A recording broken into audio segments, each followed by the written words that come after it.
تمام مخلوقات اپنی عمر کی کشتی پہ سوار ہو کے اپنی زندگی کا سفر طے کر رہی ہے۔ دنیا ایک مسافر خانہ ہے۔ ہم سب آخرت کے مسافر ہیں۔ آخرت کے مسافروں اپنی سرائے کہ ہم جنسوں کے ساتھ نیکی کا سلوک کیا جائے، بھلائی کا سلوک کیا جائے، اچھائی والا سلوک کیا جائے، یہ بھی دین کا ایک رکن ہے۔ یاد رکھیں، یہ بھی ایک دین کا رکن ہے۔ صرف وہی دین نہیں جس کو ہم دین سمجھتے ہیں، وہ بھی دین ہے، لیکن کسی کے ساتھ بھلائی کرنا، اچھائی سے پیش آنا، نیکی سے پیش آنا، کسی کی خدمت کرنا، یہ بھی دین ہے۔ انسان کی تین حالتیں ہوتی ہیں، یا مجرد یعنی تنہا رہنے والا، یا اہل و عیال والا، دوست احباب والا، محفل والا شخص ہوگا، یا بین ہوگا، کبھی تنہائی والی کیفیت، کبھی محفل والی کیفیت۔ لیکن اس بات کا خاص طور پہ خیال رکھا جائے کہ جب معاملات لوگوں کے ساتھ ہوں، لوگوں کے ساتھ میل جول والی زندگی ہو، اس وقت اس بات کا خاص طور پہ خیال رکھا جائے کہ مجھ سے، میری ذات سے، میرے رویے سے، میرے کسی عمل سے کسی کو کوئی ایذا نہ پہنچے، تکلیف نہ پہنچے، نہ میرے لب و لہجے سے، نہ میری زبان سے، نہ میری آنکھ کے اشاروں سے، نہ ہی ہاتھ پاؤں کے اشاروں سے، نہ کسی اور انداز سے مجھ سے کبھی کسی کو تکلیف نہ پہنچے۔ حدیث پاک میں آتا ہے، مسلمان وہی ہے جس کی ہاتھ اور زبان سے دوسرا مسلمان محفوظ رہے۔ یہ مسلمان کی شان ہے۔ یہاں جز بول کر کل مراد لیا گیا ہے، چونکہ عام طور پہ کسی کو تکلیف دی جا سکتی ہے تو ہاتھ اور زبان سے ہی ہے، ورنہ مسلمان کے ہر عمل سے کسی کو تکلیف نہیں ہونی چاہیے۔ میرا کوئی ایسا عمل جس سے کسی کو تکلیف ہو وہ مجھے نہیں کرنا چاہیے۔ مثلاً راستے میں تھوک پھینکنا، لوگوں کو اس سے گھن ہوتی ہے، کراہت ہوتی ہے۔ ایسے ہی واش روم کا ٹھیک استعمال، صاف نہ کرنا، بعد میں آنے والے کو گھن ہوتی، کراہت ہوتی، تو یہ اسی بات کے زمرے میں آتا ہے کہ مجھ سے کسی کو تکلیف نہیں پہنچنی چاہیے۔ مسلمان وہ ہے جس کے ہاتھ سے بھی، جس کی زبان سے بھی مسلمان کسی کو تکلیف نہ پہنچے۔ تکلیف تو کیا بلکہ مسلمان سے دوسروں کو نفع پہنچنا چاہیے، یہ اس سے اعلیٰ درجہ ہے، ہمیشہ نفع پہنچے۔ اس سے بھی اعلیٰ درجہ یہ ہے کہ جس سے تکلیف پاؤ، جس سے تکلیف پہنچے اس کو ہی نفع پہنچ جائے۔ مجھے تکلیف پہنچی اور میں اس کو نفع پہنچاؤں، یہ پیغمبرانہ شان ہے، ایک اعلیٰ درجے کے ایمان کی شان ہے۔ ایک کامل ایمان والے کی یہ صفت ہے کہ وہ جس سے بھی تکلیف پائے گا اس کو نفع پہنچائے گا۔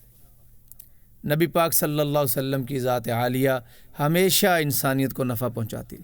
دکھ پانے والوں، جن سے دکھ پائے ان کو بھی خیریں پہنچائیں۔ یہ صدیقین کا درجہ ہے، جس سے تکلیف پاؤ اس کو نفع پہنچاؤ، یہ صدیقین کا درجہ ہے۔ نبی پاک علیہ الصلوۃ والسلام نے فرمایا، اے علی، کیا صدیقین کا مرتبہ پانا چاہتے ہو؟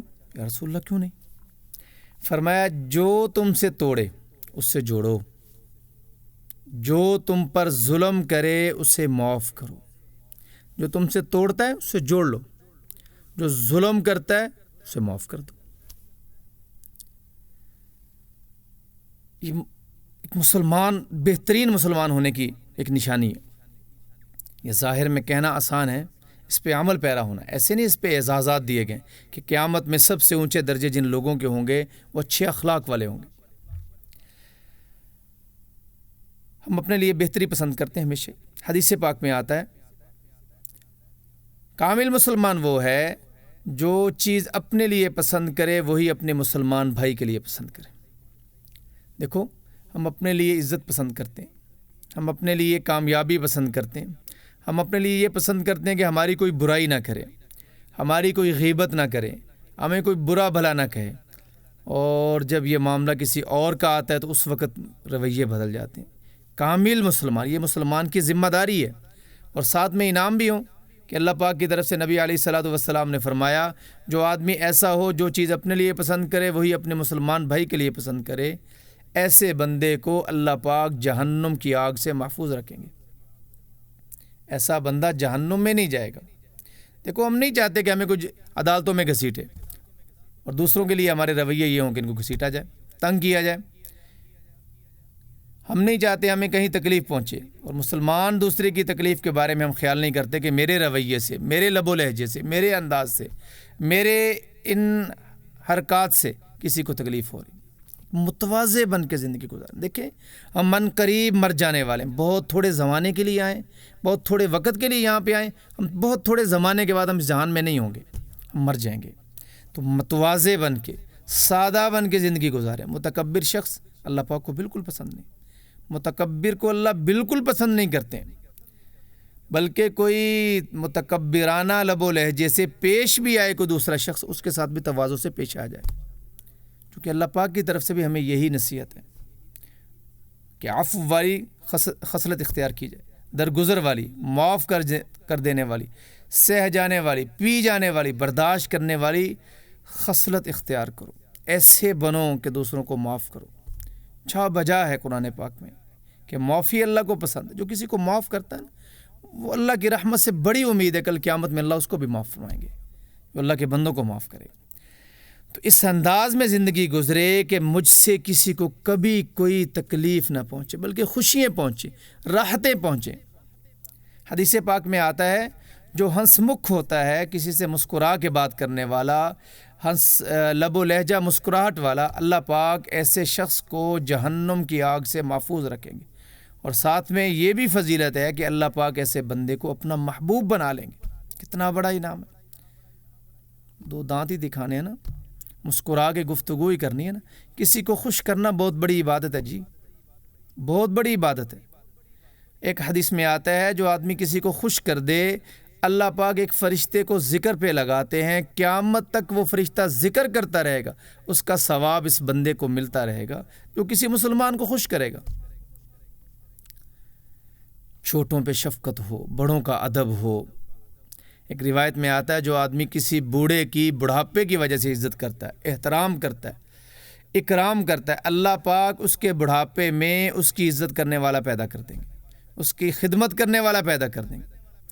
جہاں خدمت والا ملے گا وہاں ایک اور انعام بھی ساتھ مل رہا ہے کہ اس بندے کی عمر لمبی ہوگی، ان کو بڑھاپا نصیب ہوگا۔ جو بڑوں کی خدمت کرتا ہے، بوڑھوں کی عزت کرتا ہے، اللہ پاک ایسے بندے کو لمبی عمر عطا فرمائیں گے، بڑھاپے میں خدمت کرنے والے عطا فرمائیں گے۔ اس لیے ہمارا مسلمان کے ساتھ ایسا رویہ ہو کہ درگزر کرے، معاف کرے، سہ جائیں، پی جائیں، محبت سے پیش آئیں، مسکرا کے ملیں۔ اور مسلمان سے لڑائی تو بالکل جائز نہیں، بالکل ناجائز، بالکل ناجائز ہے، کوئی جائز نہیں۔ امی عائشہ صدیقہ عفیفہ رضی اللہ عنہ فرماتی ہیں نبی پاک صلی اللہ علیہ وسلم نے اپنی ساری زندگی میں ایک مرتبہ بھی کبھی کسی سے لڑائی نہیں کی، اپنی 63 سالہ زندگی میں ایک بار بھی اپنی ذات کی وجہ سے حضور کسی سے ناراض نہیں ہوئے، لڑے نہیں ہیں۔ تو ہم اسی نبی کے امتی ہیں، ہم بھی اس سنت کو زندہ کریں، ہم کسی سے لڑائی نہیں کریں، بلکہ جو دو مسلمان آپس میں بولتے نہیں، 3 دن تک نہ بولے، اللہ ان سے سخت ناراض ہو جاتا، وہ مر جائیں تو بڑی سخت وعید ہے ان کے لیے۔ ایک حدیث پاک میں آتا ہے جو آپس میں بولتے نہیں ہیں ان کی نماز ان کے سر سے ایک بالشت بھی اوپر نہیں جاتی۔ ہمیں بڑا گمنڈ ہوتا ہے جی میں بڑا تسبیح والا، بڑا نمازی، بڑا نیک ہوں، اور حقیقت یہ ہے کہ مسلمان کی لڑائی کی وجہ سے ہم اپنی عبادات سے بھی محروم ہو جاتے ہیں، عبادت کے ثواب سے بھی محروم ہو جاتے ہیں۔ اس لیے ہماری کوشش یہ ہو کہ مسلمان کے ساتھ ایک اچھا رویہ رکھا جائے۔ اللہ پاک ہمیں عمل کی توفیق دیں۔ وآخر دعوانا الحمدللہ۔